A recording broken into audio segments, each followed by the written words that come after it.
Alright, we've done our legs and we're ready now for the braces. One of the more important tools that comes in handy is the option to create layers, and that's what I would like to do now.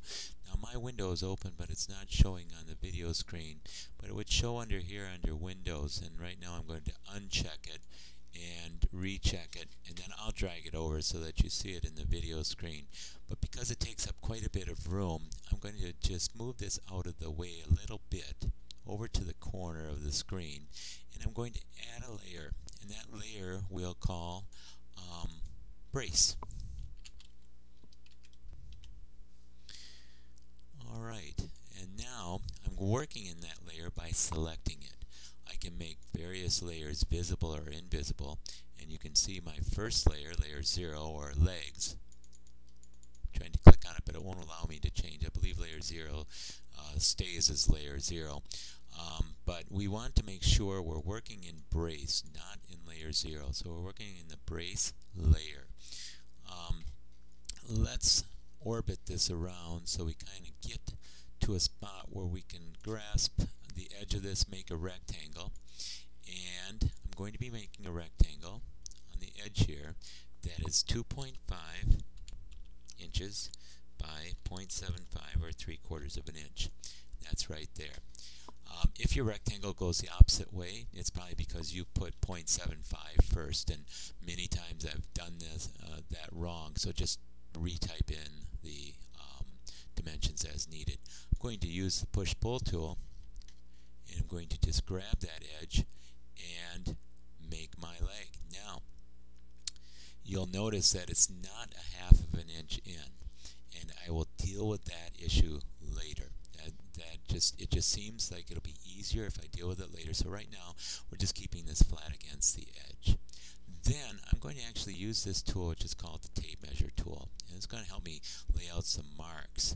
It's one of the drawbacks in SketchUp that we'll actually have to kind of measure a little bit ahead of time. I guess just as you would with the ruler and if you were laying out a piece of wood. So we are going to make this mark at 0.75 inches, or 3/4 of an inch. And we'll make another mark coming in this way at 0.75 inches, or 3/4 of an inch. And so we have two edges here that we can that will help us draw our arc. And we're going to now use the arc tool, and we're going to use 1 point, 2 points, and just drag that arc up. And remember that it can't be up too high, or else we'll affect the strength of the stool. So we will drag it to this point. Whoops. Mark, and just leave it there. We'll take the push-pull tool, and we will get rid of that area, just like we were cutting it off on the bandsaw. So now we've actually made the brace piece, but remember, it's a series of lines that if I was to select these, they would be separate lines, and if I was to take one away by deleting it, then a portion, or a good portion in this case, of the brace would go away. I'm using Control Z to go back to where I was. We can go back and forth using Control Z and Control Y. So Control Z brought me back to where I was. If I did Control Y, it would take me ahead to where I didn't want to be anymore. So it's a very handy tool, along with saving on a regular basis.